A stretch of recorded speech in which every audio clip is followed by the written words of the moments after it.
Thank you, Lord. May be seated. We welcome, again, good morning to everyone. We welcome our visitors in the most precious name of Jesus. Mga bisita ni Sister Pressy from Cabanatuan, si Darwin Francisco, yung kanyang bagong driver, naka-receive ng Holy Ghost. Thank you, Jesus. We praise you, Lord. We praise you, Jesus. Si Noel Francisco, kasamaan din ito sa Nueva Ecija. Harito po ba ito? Ayan, nakasama rin. Tapos si Dar David Francisco, 5 years old. Apo ni Sister Pressy. Also, we welcome everyone, the most precious name of Jesus. Brother Arnold, okay naman trip mo. Welcome back. No? Parang ang bilis lang ng mga mga biyahe mo. And thank you, Jesus, for your protection. Nung mga nagbombahan, okay naman ang pakiramdam. Ano? malayo sila. Thank you, Jesus. Sino pa? Sister Edith, how are you? Okay na po kayo? We're praying na maging maayos lagi pakiramdam nyo. Si Brother Jerry. No, thank you, Jesus. We praise you, Lord. And sino pa ba? At this week, si Sister Grace. No, sana pag umuki-okay na, makasimba na siya ulit. And this week, dito sa compound, busy kami sa Bubong. No, ang aming rota ay nasa Bubong. No, hanggat wala pang ulan, trabahuin na kung anong lahat ng mga tulo. No, yan ay preparation dahil yun yung sinasabi, you can sleep when the wind blows. Habang may bagyo, kaya mong matulog ng mahimbing kasi na-secure mo na lahat. Hindi yung kung kailan kumikidlat, bumubuhos ang ulan, andong ka sa taas ng bubong, nagpapako, nagkakabit, maling-mali yun. No, walang preparation. But thank you, Lord, for your protection. Pinalitan, nagpalit na tayo dyan kasi paulit-ulit, corrugated na yero, tapos hindi ka na makakita ng manipis. So pinalitan na natin. Hindi pa naman lahat kasi marami at saka mataas din ang presyo. Ayun, may picture pala. Ibang klase talaga si Brother Roman. No?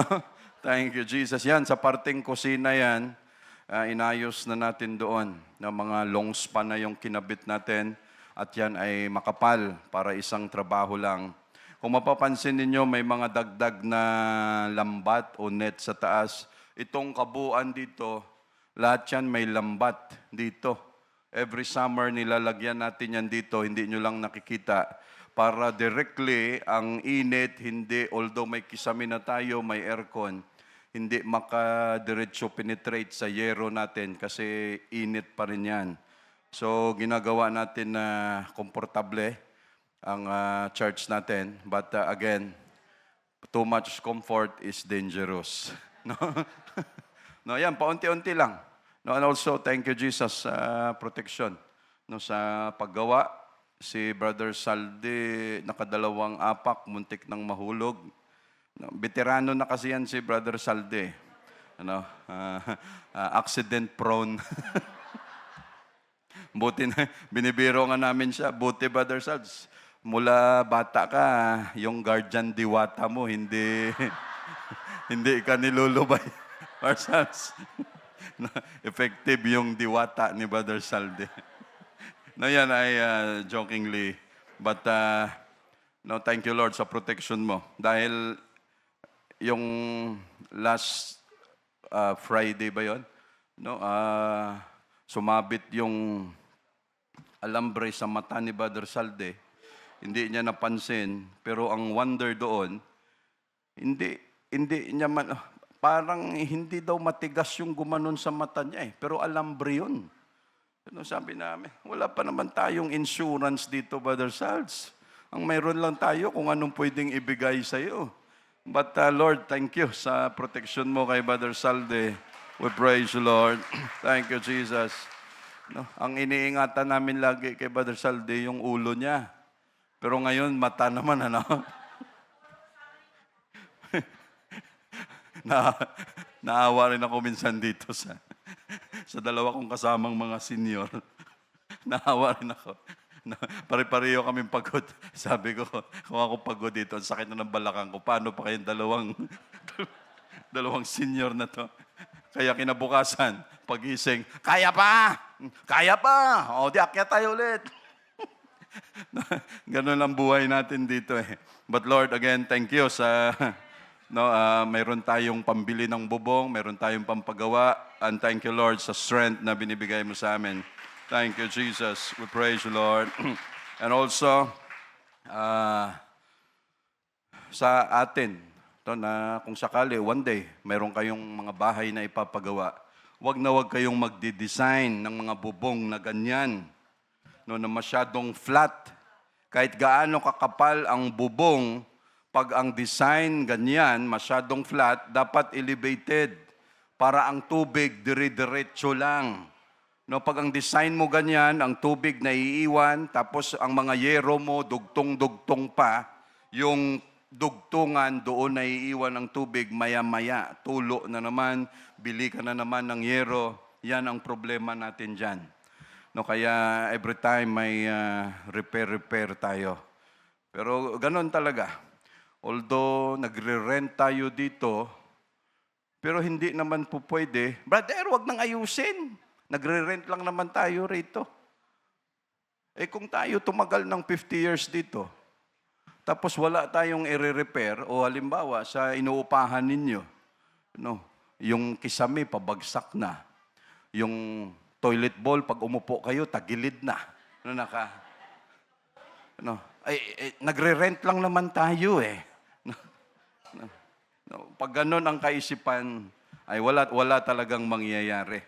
And remember, mga kapatid, this is the place where we worship. This is the place where the presence of God resides.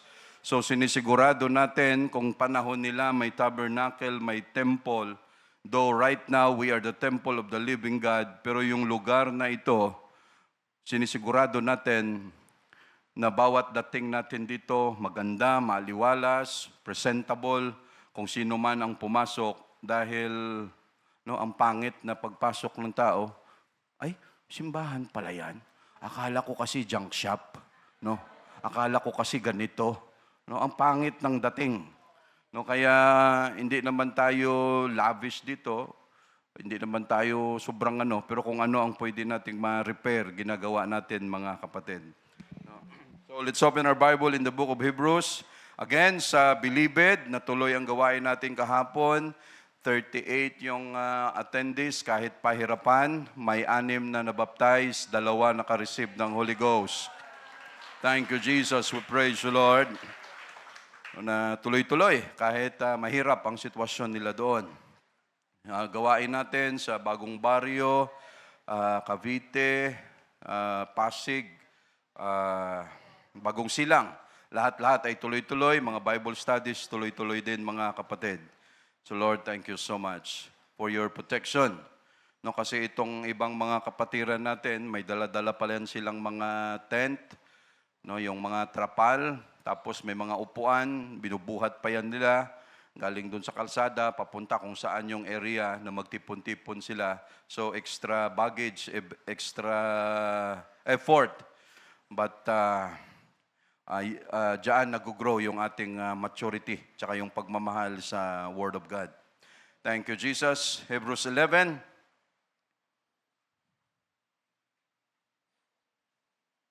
Hebrews 11, verse 1. Now faith is the substance of things hoped for, the evidence of things not seen.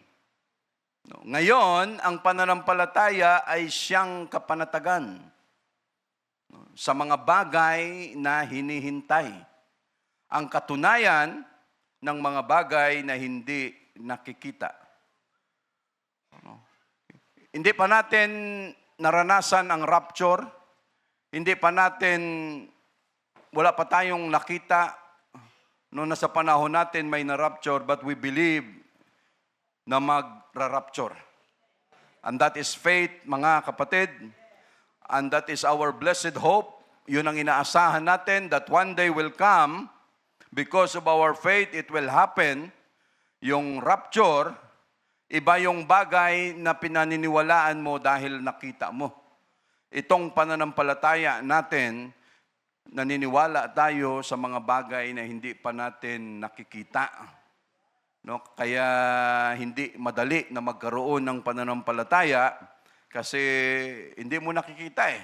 No? Maraming mga bagay ang beyond our faith kung ano ang posibleng mangyari. For by it, the elders obtain a good report. No? At sa pamamagitan nito, ang mga matanda, no, ay kanila itong nasaksihan kung ano itong good report na ito. No? Mga elders before, no, they have seen this. So we pray for a while. Lord, we are so thankful, Lord Jesus, again for being with us the whole week. Thank you, Lord, sa mga kapatiran namin na may mga karamdaman na patuloy mong pinapagaling. Thank you, Jesus. Lord, kahit sa mga mahal namin sa buhay, thank you for protecting them. Thank you, Lord, sa pang-araw-araw namin ng mga biyahe, sa trabaho, papunta, pabalik. Thank you, Jesus, for taking care of us sa tindi ng init, ng sitwasyon. Lord, we are so thankful na hindi mo kami pinapabayaan, Lord Jesus. And Lord, also today, bless our services. Bless your word. We cannot do this alone. Thank you, Lord, for every topic that you've given us na ma-discuss dito sa church, for everyone, for the maturity of the saints. Lord, thank you for the breath of life you've given us each day. Thank you for the oxygen. Thank you so much, Lord, for the food na binibigay mo sa amin. Lord, thank you. We love you in Jesus' name. Amen. The title of our preaching, By Faith. No, by faith. By believing. No, ang topic natin kaninang umaga about AI, artificial intelligence. No, artificial kasi peke eh, no? Intelligence nga, talino, may alam, pero peke. And the bottom line ng technology na yan, although alam natin na pwedeng makatulong, pwedeng makasira, but the bottom line sa perspective, point of view ng church, ang bottom line niyan, that it will take away our connection with God. It will take away our spiritual structure with God. No? Pwede niyang kunin lahat. Why? No? Sa panahon natin sa ngayon, doom scrolling. Pag hawak mo ng cellphone, mula umaga, mula pagising, hindi ka pa naka-thank you, Jesus, Facebook agad, Meta agad, hawak agad. No? At pag hinawakan natin itong cellphone natin, di ba walang antok? No? Hindi ka makaramdam ng antok. Bago ako matulog, mag-cellphone nga muna para pampaantok. No, mali yun. Mas lalo kang hindi aantokin. Yan ang pag-aaral. Pag hawak mo na yan, hindi ka makaramdam ng antok, ng pagod, pagkauhaw, lahat. Pero pagkatabi mo ang Biblia, pag naiisip mo palang buksan, inaantok ka na. No? Grabe, ano? Ano nga ba ito? Pag upo mo pa lang, makaano nga, ay, Lord, sorry. Nakailang oras na pala ako. Pagbukas mo ng Biblia, kasi gusto mo may pag-aralan ka, maya-maya, bangag ka na. Parang may anesthesia. Maya-maya, inaantok ka na. But again, pag hindi tayo nag-ingat, mga kapatid, yon ang punteriya because that is the part of Antichrist system. Wala yung punteriya kung hindi tayo na mga saints na naglilingkod sa Diyos. Anong pakialam niya sa mga tao dyan sa labas? Kanya na yan. Yung kanyang kaparaanan, kaya pag hindi tayo nag-ingat, mababad tayo ng husto dyan. At kagaya nga niyan, Brother Marvin, sa panahon ng mga kabataan natin, itong AI na ito,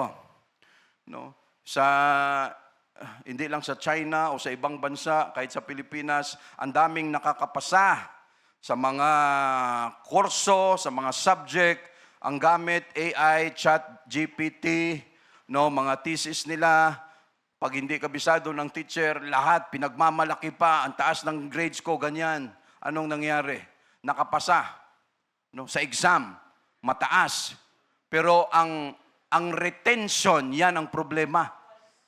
No, hindi kagaya natin dati, pag sinabing magsusunog ka ng kilay, ay talagang sunog kilay. No. Pag-aralan mo ng gusto, hard copy, libro, ganun ka doon, paghirapan mo, pag hindi mo man 100 perfect yung exam na yan, pero sinisigurado na hanggang ngayon, senior ka na, yung retention ng mga pinag-iralan mo, andon pa rin. No. Pero sa ngayon, pag kinuha mo yan sa ChatGPT, AI o ano pa man, masayang-masaya ka sa mga estudyante, nakapasa ka, pero kinabukasan, tanungin mo anong exam, anong mga pinag-aralan, hindi ko na po naalala eh. No? No? That's true. No? Ang retention, wala na. No? Maganda ang technology. No? Pero again, pag hindi tayo mag-ingat mga kapatid, yan ang dulo niyan. It will destroy our relationship with God. No? Pag hindi tayo nag-ingat dyan. No? Okay. Through faith, verse 3, or by faith, through faith, we understand that the worlds were framed by the Word of God, so that the things which are seen were not made of the things which do appear. No, sa pamagitan ng pananampalataya, naintindihan natin na ang mundong ito ay nilikha sa pamamagitan ng salita ng Diyos. No. Let there be light, let there be firmament, let there be everything sa pamamagitan ng kanyang salita, so that things which are seen, yung mga bagay na nakikita, ay hindi yan sila nalikha sa pamamagitan ng mga bagay na nakikita or yung andito na. No, by faith, Abel offered unto God a more excellent sacrifice than Cain. No, si Abel, no, siya ay napatunayan na siya ay nag-offer ng mas magandang sacrifice offering kaysa kay Cain, by which he obtained witness that he was righteous. No, sa pamamagitan niyan, siya ay napatunayan na siya ay righteous o matuwid. God testifying of His gifts. No, pinatunayan ng Diyos yan kung ano ang kanyang offering, and by it being dead, yet speaketh. No, dahil sa kanyang ginawa sa pamamagitan ng pananampalataya, kahit siya ay patay na, nagsasalita pa rin. Verse 5, by faith Enoch was translated that he should not see death. No, si Enoch, sa pamamagitan ng pananampalataya, by faith, no, he was translated. No, siya ay inilipat. No, para hindi niya makita ang kamatayan at hindi na siya nakitang muli, was not found, because God had translated him, ang Diyos ang naglipat sa kanya, but for before his translation, he had this testimony that he pleased God. No.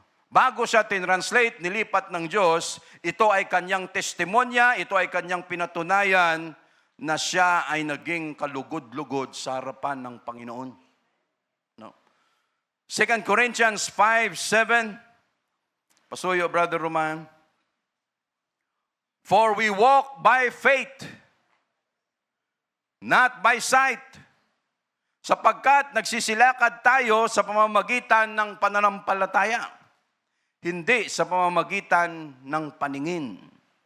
Walking by faith and not by sight is a daily life, is a way of life. No. Pang-araw-araw natin na buhay, mga kapatid. Ilang beses na tayong natisod dahil we walk by sight and not by faith. No, ilang beses na tayong nagkamali. No, dahil ang binabasihan lang natin palagi kung paano tayo mamuhay, maglakad sa Diyos, sa kung ano ang nakikita natin. No, iba ang faith ng new convert, iba ang faith ng tumagal na sa church, but sometimes mas mataas pa ang faith ng bago sa church kaysa sa tumagal na sa church. That is why we cannot compare. No, na pag siya ay bago, ay ang baba lang ng kanyang pananampalataya, no, hindi mo rin may kumpara. Because sometimes ang kanilang prinsipyo ay mas mataas pa o mas matibay pa kaysa doon sa mga tumagal na. We cannot compare. Without faith, it is impossible to please God. Mga kapatid, no, andyan sa verse 6, but without faith, it is impossible to please Him. Sapagkat kung walang pananampalataya, ay imposible na tayo ay maging kalugod-lugod sa harapan ng Panginoon. For he that cometh to God, ang sino mang lumalapit sa Diyos, must believe that He is.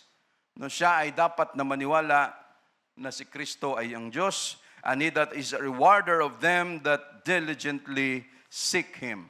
Verse 7, by faith Noah, being warned of God of things not seen as yet, moved with fear, prepared an ark to the saving of his house, by the which he condemned the world, and became heir of the righteousness which is by faith. Our faith in God can create from nothing to something. No, yung pananampalataya natin sa Diyos, mga kapatid, pwede itong maglikha ng galing sa wala papunta sa mayroon. From impossible to possible. From hopeless to hopeful. From nobody to somebody. No, our faith can save us, can heal us, can keep us away from troubles, can make our lives better, and our faith doesn't come easy or cheap.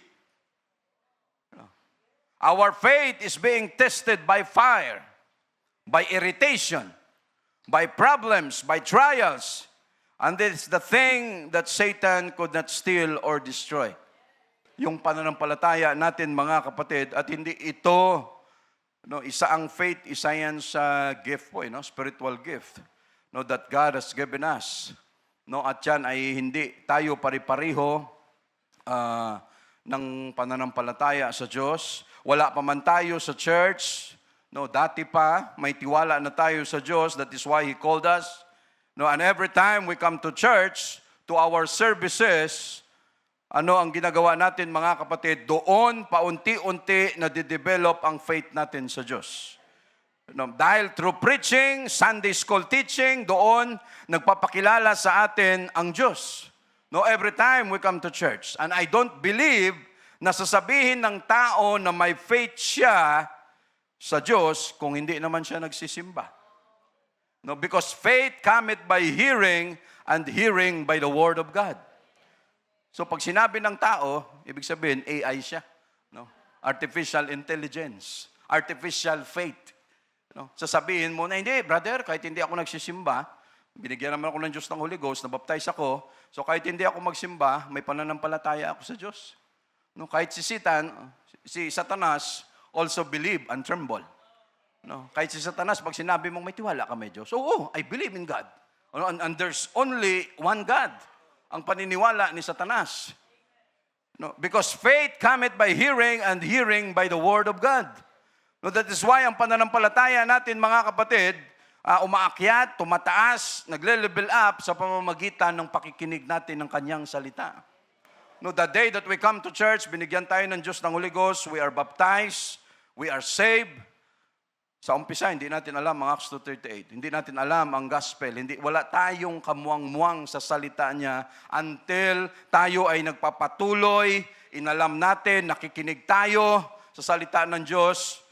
Yon ay way kung paano siya magpakilala sa atin na pag may sitwasyon o isyo na hirap natin sa buhay, doon tayo tumitibay. Because faith is being tested.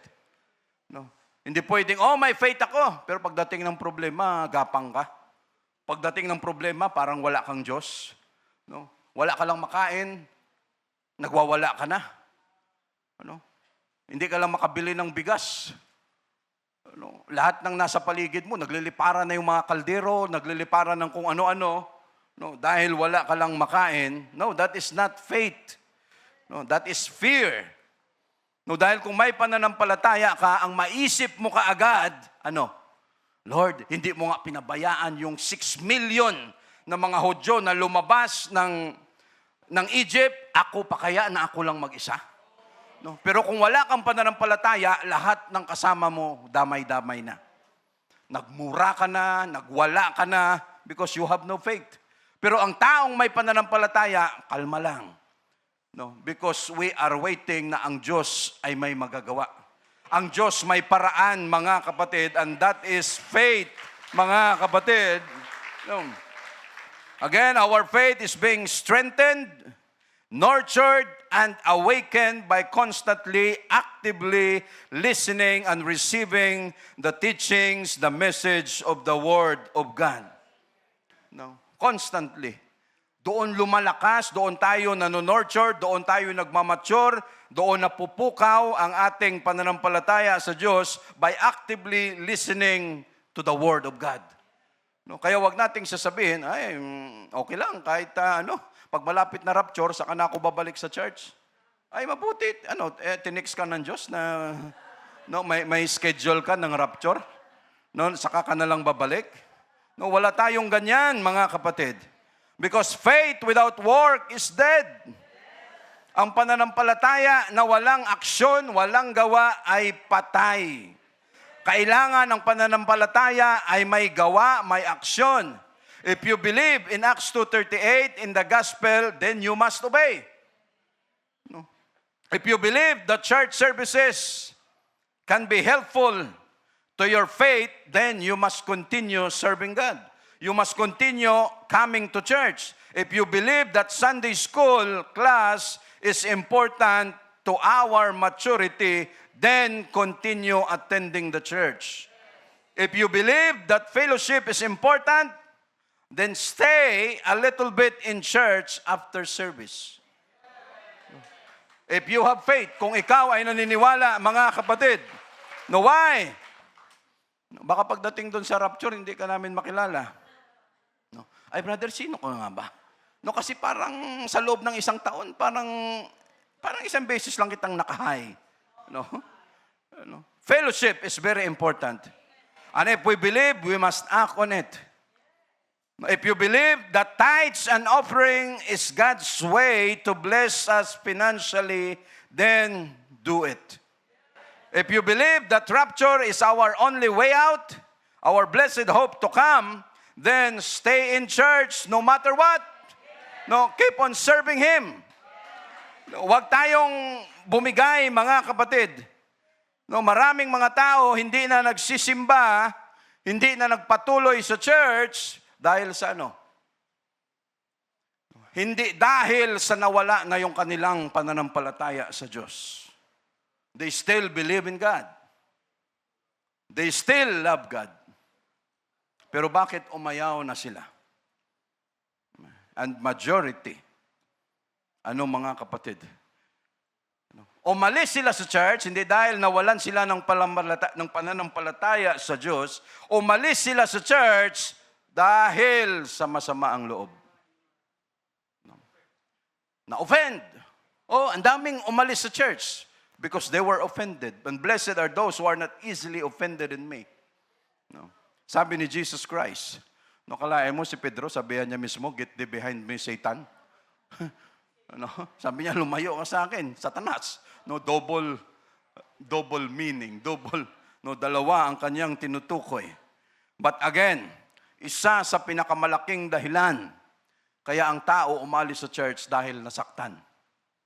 Dahil masama ang loob. At yung sama ng loob na yon, tinago ng tinago, binaon ng binaon, nakakita ng pagkakataon, ito na. So anong mangyari? Aalis. Hindi dahil sa wala na siyang pananampalataya sa Diyos. But because dahil siya ay nasaktan, na-offend, na-misunderstood, ano pa? Yan ang posibleng mga dahilan, mga kapatid. And again, walang perfect church. Walang perfect leadership. Walang perfect follower. Kahit mga disciples, nag-aaway-away. Sakit nga sa ulo ni Jesus Christ yun. Harap-harapan Lord, gusto ko sa kanan, gusto ko sa kaliwa. There is no such thing as perfect disciple. Kahit si Pedro at saka si Paul, ano nangyari? Pag binasa natin yung usapan nila dyan, si Paul and Peter, yung argument nila, ay talagang binanatan niya ng gusto si Pedro. Andyan. Paul and Barnabas. No? Dahil kay John Mark. No? Talagang bangayan ng bangayan. And if we are talking about offense, ako ay nasaktan. No? Lahat tayo nakaranas niyan. But it doesn't mean, mga kapatid,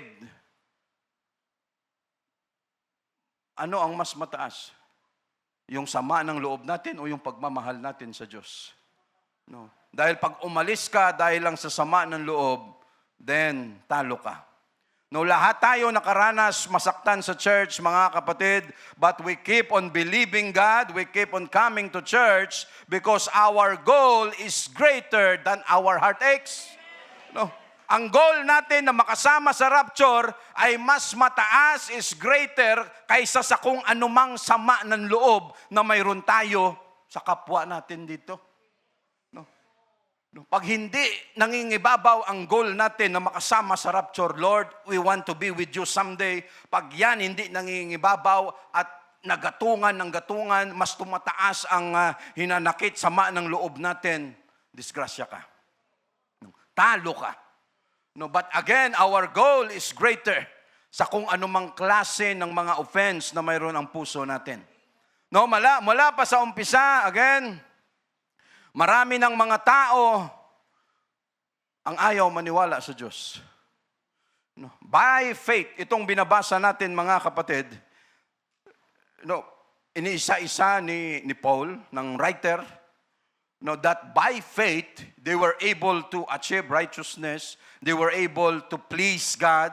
Lahat ng ito, mahaba ito, lahat sinabi rito, inisa-isa, si Abraham, si Isaac, si Sarah, si Moses, si Joseph, inisa-isa, that by faith, sa pamamagitan ng pananampalataya, nakakonect sila sa Diyos, and they were able to please God. No, sa pamamagitan ng pananampalataya. Hindi sa pamamagitan ng kung ano ang kredibilidad, kung ano ang alam nila, idea nila, abilidad nila. Hindi dahil sa ganon, but by faith. No, sa pamamagitan ng pananampalataya. At dito ka, pag pinag-aralan natin, mga kapatid, no, para bang pag tayo sa ngayon magbabasa, kagaya nito, sa chapter 11, inisa-isa ni Paul, kung ano ang mga nakasulat, now faith, si Abraham, si ganito, lahat. No, parang ang dali-dali lang, ano. No. Pero hindi ba tayo magtataka, bago maisulat lahat ito ng writer, no, hindi kagaya sa panahon natin na pag nag-aral tayo, may AI na, may chat GPT, i-type mo lang dyan, ano ang accomplishment ni Paul? Lahat lalabas na. O ano ang accomplishment ni ganito. And again, sa atin ng mga preachers, again, sa mga tumatayo dito sa pulpit, never tayo kumuha ng preaching na galing sa AI, galing sa chat GPT. No, dahil pag chinik yan ni Brother Roman, baka mabuking tayo. No? No? Hindi, ibig kong sabihin, huwag tayong umasa dyan. No, we have to labor kung ano ang ipapakain natin, mga kapatid, na salita ng Diyos. First, from the Word of God. At again, mga kapatid, fresh from the Holy Ghost. Pinagsisikapan natin at hindi tayo kumukuha, ay dahil busy ako, ang dami kong ginawa buong linggo, wala na akong time. So chat GPT, ano ang gusto mong i-preach ko bukas? No? Pa-print, Brother Welp. No? Pa-print ka agad, andyan na kaagad lahat. No? Ang bida ngayon dito, chat GPT at saka AI. Hindi na bida ang Holy Ghost, hindi na bida si Jesus dito. No? And we can feel the difference, mga kapatid, kung ang preaching dito ay galing sa chat GPT. Mararamdaman natin lahat yan. Why? We cannot feel the Holy Ghost that He is moving. Hindi natin yan maramdaman. No, dahil hindi pinaghirapan. No, hindi natin kinuha, Lord, ano ang dapat nating i-preach? Lord, hindi ko alam, samahan mo ako. Lord, ano ba ang mabuti? Ano ba ang nakakabigay ng lakas sa kabuuan namin sa church? Lord, ano ang dapat kong gawin? Ganito, ganyan, lahat. Pag kinuha mo sa chat GPT, nakaandun na lahat, tapos pag tinuro mo, baptist pala. No. Trinitarian pala ang naituro mo rito. Tapos pati yung mga excerpts, magugulat ka pagkadating sa dulo, ang preaching mo may nakalagay, copied by ganito, napahiya ka ngayon. No, kasi pati yun, nakopya. But we never, and we must never do that, mga kapatid, in our church. But of course, sa mga klase, mga teachings natin, pwede tayong kumuha ng mga ideas dyan, ano pang pwede nating madagdag because it is very helpful. Pero yung message na talagang kung ano ang para sa spiritual need natin, hindi tayo dapat kumuha dyan. No. And again, we can feel that. No, pag ang nanggagaling dito sa hindi natin pinaghirapan, mararamdaman yan, mga kapatid. No, imposibleng hindi yan maramdaman. No. We say, praise the Lord. No, again, mula pa sa umpisa, no, ano ang problema ng Diyos sa tao? Unbelief. No. Ang tao pupunta sa impyerno, hindi dahil sa siya ay walang makain o pangit ang ugali niya because of unbelief. No. Lahat masisira ang buhay ng tao because of unbelief, mga kapatid. No. Lalo na sa panahon natin sa ngayon, na ang tao hindi na makapokus because of technology, wala ng time sa salita ng Diyos dahil sobrang busy. Pag in-offer mo ang salita ng Diyos, hindi na. No? Pero sigurado, pag yan, binigyan mo ng cellphone, ganito, ganyan, may bagong technology na lumabas, bagong iPhone na lumabas, yung interest nila, sobra-sobra. Pero pag sinubo mo sa kanila ang salita ng Diyos, because of unbelief, ano mangyayari? Wala man lang kainti-interest sa Diyos. No? Kaya isa yan sa hindrance na hinaharap natin sa mga outreaches natin. Ang tao kausap mo, opo, opo. No? No, parang sarap mong yung dito, pwede bang ipasok mo muna sa bulsa mo yung cellphone mo and let's talk about the Word of God. No? Opo. Opo. No? Wala ka na talagang no? Because of unbelief. At walang mula dati pa, mga kapatid, yan na ang problema nating mga tao, nagkamatay na because of unbelief. Wala nang tiwala sa Diyos, mga kapatid. No. Mas mabilis pa silang magtiwala sa scammer kaysa sa Word of God. No? Oo. Kahit nga ako nabiktima eh. No? Ang tao ngayon, napakabilis maniwala. No? Kahit sa scammer, naniniwala. Pero pagdating sa salita ng Diyos, ang hirap paniwalain. Ang daming question. No? But the Word of God is so powerful, life-changing only when you believe. No? Ang salita ng Diyos, mga kapatid, naka-powerful ito at very life-changing into best na ibigay pwede sa atin ng Diyos kung ikaw naniniwala. If you believe. No? Pag ikaw naniniwala, you will have the power, the effect of the Word of God if you believe. No? Ang tomboy, nagbabago pag siya naka-encounter ng Word of God na si Jesus ay Diyos if she will believe. Pag siya naniniwala, kahit ano pa ang gender niya, siya ay titino pag siya ay naniniwala sa salita ng Diyos. Ang bakla, nagiging lalaki ulit, pag siya naka-encounter ng salita ng Diyos at siya ay naniwala. No, but because of unbelief, ano ang nangyayari? No, lahat pupunta sa impyerno, mga kapatid. Ang kriminal, sa bilibid, sa CIW, ang tao nagbabago ang buhay only if they will believe in the Word of God. No? Ang daming pwedeng magbago dyan, mga kapatid. Ang addict tumitino pag siya nakarinig ng Word of God at siya ay naniwala. That is why by faith, by believing, ang daming pwedeng magawa ng salita ng Diyos sa atin, mga kapatid. No, only if you believe.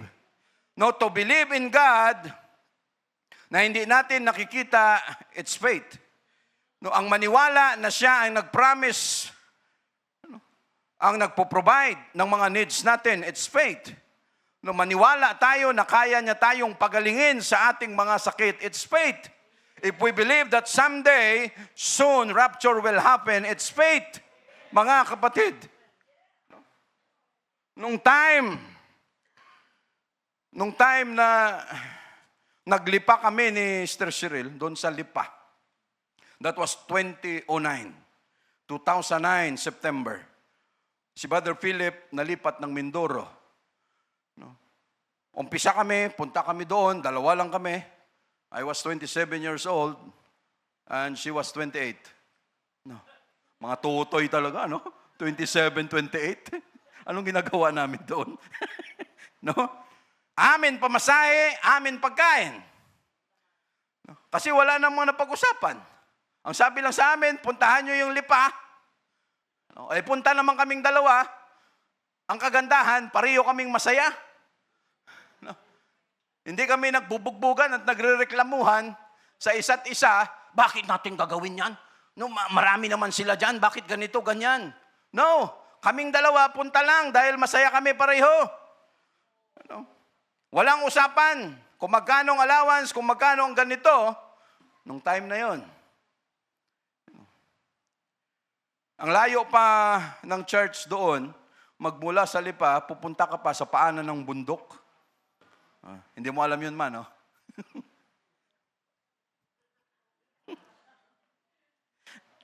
Ganon ang pinagagawa ng anak mo. Walang kamuang-muang yan si mama. No? Ngayon niya lang din maririnig ito. Sabi niya siguro, anong pinagagawa ng anak ko? No, but again, no, ang church doon ay andon sa paanan ng bundok sa mga nakapunta. Malayo pa, magta-tricycle ka. Tapos pagdating namin doon, ang member during that time, si Nanay Luming, dalawa niyang anak, Sister Bering, Sister Oping, si Brother Eman, Sister Trixie, yung kanyang 3 anak na maliliit pa. Ang problema, walang umattend. Walang offering na inaasahan namin na may pamasahe kami pabalik. Pagdating doon sa terminal ng Lipa, na Brother Roland, doon banda, order kami ni Sister Cheryl ng isang order na gutong Batangas tsaka isang rice, hati na kami. Kain kaming dalawa. Ang saya namin. No? Basta wala kaming nararamdaman na para kaming pinabayaan.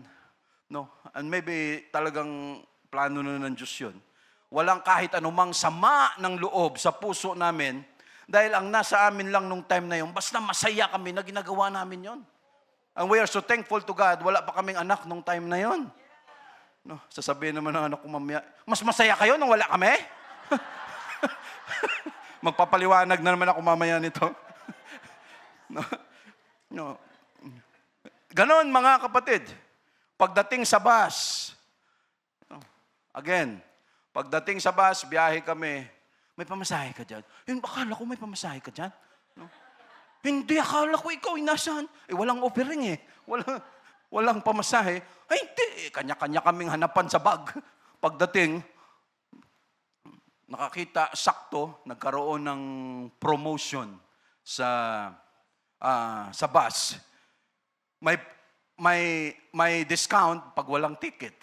Pag may ticket, nabibigyan ka, walang discount. Doon na kami sa walang discount kasi 75 pesos lang. Pag walang discount, may ticket, 125. Sabi namin, dito na tayo sa walang ticket, at least may discount. Yun lang ang kasya ng pera natin. No? And by faith,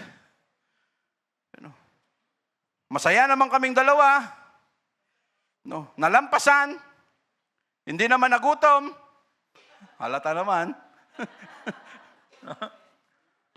But by faith, mga kapatid, we are doing things na hindi natin alam kung ano ang pwedeng mangyari sa inaharap. But because by faith, we just obey, we just act on it, na ang Diyos na ang bahala kung ano ang kanyang magawa. Hindi natin alam kung ano ang pwedeng mangyari. But by faith alone, we are pleasing God, at kung matuwa siya sa atin, God will never leave us alone. Mga kapatid, hindi niya tayo pababayaan. Again, and that is very true, sunod-sunod lang, walang sama ng loob. Wala kami niyan. No, yung bang pupunta ka sa gawain tapos masama ang loob mo dahil lang iniisip mo, hindi man lang ako binigyan ng pamasahe rito. Wala man lang pagdating doon, anong ituro mo? Sama ng loob? No? Kung ano ang laman ng heart mo, out of the abundance of the heart, the mouth speaketh, ano ang mangyayari sa gawain. And many times, God is doing that, mga kapatid, hindi para pahirapan ka, but to show what was in your heart. No? Sasadyain minsan ng Diyos na mangyari yan para makita niya mismo kung ano ang laman ng puso natin habang ginagawa natin ang ministry na yan. No? Ang dami mo bang hinanakit? Wala kang allowance? Wala kang ganito? No? Anong sabi mismo ng Diyos? Pag pumunta kayo sa gawain, Pedro, kayo lahat, no, neither bring nor purse or sandals or extra clothes. No, ako bahala sa inyo pagdating doon. No, hindi ko kayo pababayaan. Pero ang siguraduhin natin, mga kapatid, while we are doing our ministry in church and by faith, siguraduhin natin na wala yung mga sama ng loob na yan. Wala yung mga hinanakit na yan. No, dahil madalas isusubo tayo ng Diyos dyan, titingnan niya kung ano ang reaksyon natin. Ito nga, ipaparanas ko na ma-offend ito, paparanas ko na para siyang pinapabayaan, para makita ko kung ano ang laman ng puso niya for another work. No. Pataas, pag nalampasan mo yan, another thing na naman. Uy, nakalampas siya. Hindi sumama ang kanyang loob. Sige, tuloy-tuloy tayo. No. Pero sa umpisa pa lang, no, that is why pag ang tao galit, keep your mouth. No. Mouth sealed. No, shut. No. No. Pag galit ka, pag masama ang loob mo, itago mo yan lahat sa puso mo. No, huwag mong itatapon kung kani-kanino. Kung may reklamo ka, iluhod mo rito sa Diyos. No, huwag mong ikwento kung kani-kanino. Why? Because we will be accountable for that. Pag nangyari yan, mga kapatid, ang taong mareklamo sa buhay, hindi masaya. No, hindi masaya. Why? Lagi kang nakakahanap o nakakasilip ng mga negative. Pag ganun. But by faith, marami na ang umasenso sa church natin. No, by faith, marami na. Di ba, Brother Roland? Sir Roland? No? Hindi ka ba nalilito kung ano sasakyan ang gagamitin mo? No? Hindi naman, ano? And because by faith, no, no. Mabuti pa si Brother Roland, hindi nakaranas ng sama ng loob, ha? Muntik na nga maghanap ng ibang simbahan yan dahil sa sama ng loob. Why? Nakaranas tayo niyan, mga kapatid. No, lahat tayo nakaranas niyan, but by faith, we continue serving God. Hindi niya tayo pinabayaan, mga kapatid. No, by faith, no, the steps of a good man are ordered by the Lord. No, kung ano ang gustong mangyari ng Diyos, the steps of a good man. Bawat hakbang natin, inaalalayan ng Diyos kung saan tayo lalakad at ano ang effect niyan, mga kapatid. Less mistakes, less effort, great output. No, pag may nag-guide sa'yo kung ano ang dapat gawin, no, kanan, kaliwa, less ang mistake mo, less ang effort mo, pero ang output maganda. Hindi masyadong magastos, hindi ka na malilito kung saan because you are guided. No? Marami na tayong napagtagumpayan sa buhay because of faith. No? Itong tithes and offering natin, matagal na ba nating napagtagumpayan yan? No? Hindi na ba nagre-wrestling ang ating isip every time na dumaan yung offering bag at nakikita natin yung kanto na yan dyan? No? Pagpasok mo naman, sintrong-sintro ka agad eh. Hindi ka makaiwas eh. No? Kitang-kita ka agad. And every time ginagawa natin yan, no? And by faith, hindi ba tayo nagdadalawang isip? No? Wala na bang wrestling na nangyayari sa isip natin? No? Pera, bayong. Pera, bayong. No? Ihulog ko ba to? Hindi. No? Nagdadalawang isip ka pa ba o hindi? No? Kung dati 10 piso lang ang kaya nating ibigay sa offering, but because by faith, God has already blessed us, wag naman yung i-maintain mo lang yung 10 piso. No? Binless ka na ng Diyos, wag naman yung Ay, dati kasi brother, 10 lang. So talagang by principle, talagang pinapanindigan ko na 10 pa rin. Pag naalala ko yung 10 na yan, no? By faith! Yung 10 na yan, andyan ako nakaupo sa pwesto ni Brother Samson. Dumaan ang offering bag, Wednesday. Brother, 10 lang naman. Walang problema yan. Ang daming 10 sa Pilipinas. No? Yes. But for me, na yun lang ang mayroon ako at mamamasahe pa ako papunta sa Bito Cruz, that's so much for me. Pero sa iyo na marami kang milyones, libo-libo, it's nothing to you. Pero sa akin na 10 na lang, pagdaan ng offering bag, may wrestling. No? Pera ba yung? Pera? No? Anong gagawin ko rito? No? Ingat na ingat pa ako pagdating doon na paghulog ko. Bahala na. Basta ihulog ko ito kasi mas nakakahiya na hindi ako maglagay sa offering bag. Talagang nilaliman ko yung kamay ko doon sa offering bag. Kasi 10 na hindi marinig. Kasi pag narinig, ay, coins yung binigay ni brother, coins. No? Hindi man lang ngayon, ano. Ang masama pa niyan, narinig ko si brother, paglagay ng offering bag, tumunog, ibig sabihin, coins lang yung kayang ibigay, ano. Mas malala pa yon. No? But by faith, nung nahulog, mga kapatid, yung 10 piso, hindi pa ako nakalabas dyan. By faith, yung bang, Lord, bahala na. Alam mo, minsan yun yung magandang bahala na eh. Bahala na kung ano ang gagawin ng Diyos, basta siya ang tinayuan natin. Lord, bahala na kung may makain o wala. Lord, bahala na kung mapagalitan ako o hindi. Basta gagawin ko to, Lord Jesus. Bahala ka na. Lord, bahala ka na kung kami masusunog sa pugon na ito. Lord, bahala ka na kung ako makain ng leon. Basta ako manindigan, may tiwala sa iyo. But because of faith, Lord, bahala ka na. Ano, at parang na-activate yung Diyos natin, ano? Ay, bahala na daw ako. Sige. No, inasa, pinaubaya niya na sa akin. No, sige, tuloy natin. Hindi pa ako nakalabas dyan. Biglang may, brother, ganun. Talaga naman. Yun yung mga bagay na akala natin maliit, pero yun yung mga moment na hindi natin makalimutan because that time, our faith activated at hindi tayo pinabayaan ng Diyos, mga kapatid. No, paghawak, para bang sarap i-bribe ng Diyos, ano? Pagbigay, brother, ganun, alam mo naman ang bigayan dito, ganyanan lang eh. No? Brother, kamusta ka na?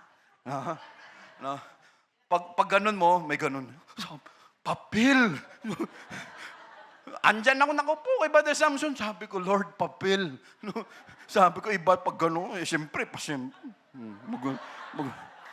ganun ko, wow, 500! Sabi ko, Lord, thank you, Jesus. No, yung katuwaan ko, parang ang dating, Lord, next time magbibigay pa ako ng malaki-laki. No, ang laki pala ng balik, Lord. No?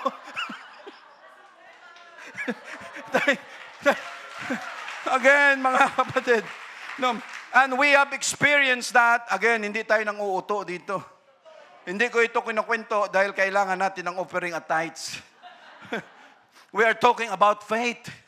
No, na maraming magagawa, mga kapatid, from nothing to something, from nobody to somebody, no, sa mga bagay na hindi natin inaasahan, pero dito tayo, akalain mo yun, hindi mo nakikita, pwede kang maglakad, pwede kang, wala kang makain, papunta doon. Pero ano ang nangingibabaw? Mayroong kapanatagan. Lord, bahala ka na. Basta Lord, ako may tiwala. May comfort. Kahit alam mong wala ka na, pero may kapanatagan, may kahinahunan na Lord, may gagawin ka, may paraan kang gagawin, Lord Jesus.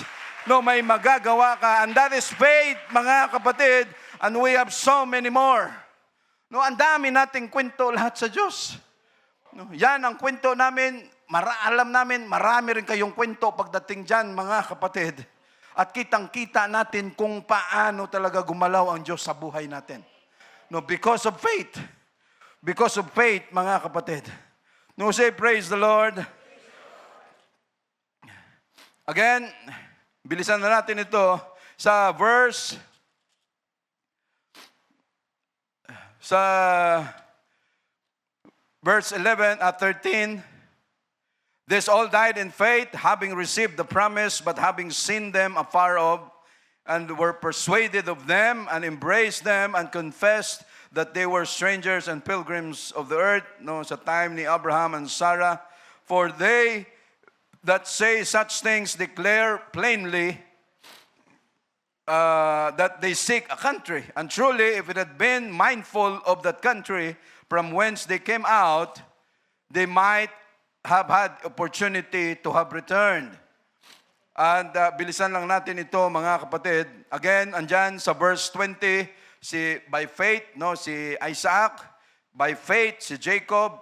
Verse 22, by faith, si Joseph. Inaisa-isa dito. By faith, si Moses.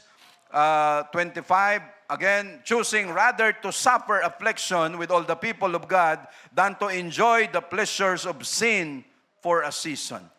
No, di bali nang makaramdam ka ng suffering. No, dahil alam mong yon ang choices para sa Diyos, mga kapatid. Verse 27, by faith,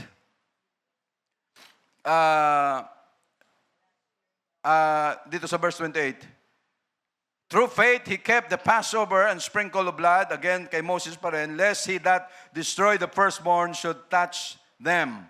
No, by faith, the walls of Jericho fell down. By faith, si harlot Rahab, na saved din siya dyan. No, and mga dito kay Barak, kay Samson, kay Daniel. Pagdating dito sa 37, sa mga disciples naman ito, mga kapatid. No, 37, they were stoned, they were sawn asunder. No, si Isaiah ganon, nilagay sa loob ng lag at saka nilagari. They were tempted, they were slain with the sword. They wandered about in sheepskin and goatskins, being destitute, afflicted, tormented. Verse 38, of whom the world was not worthy. No, hindi karapat-dapat ang mundong ito.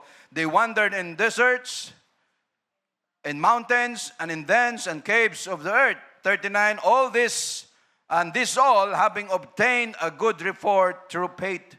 No, lahat ng ito ay kanilang napatunayan, kanilang mga testimonya sa pamamagitan ng pananampalataya, received not the promise, but verse 40, God having provided some better things for us, that they without us should not be made perfect. No, and because of faith, mga kapatid, tayo or sila ay sinamahan ng Diyos during that time, and until now, ang Diyos, ito pa rin ang hinahanap niya sa tao, na patuloy na magkaroon tayo ng pananampalataya sa Kanya sa gitna na ang tao sa ngayon ay wala ng tiwala sa Diyos. Again, thank you, Jesus. By faith, thank you, Lord.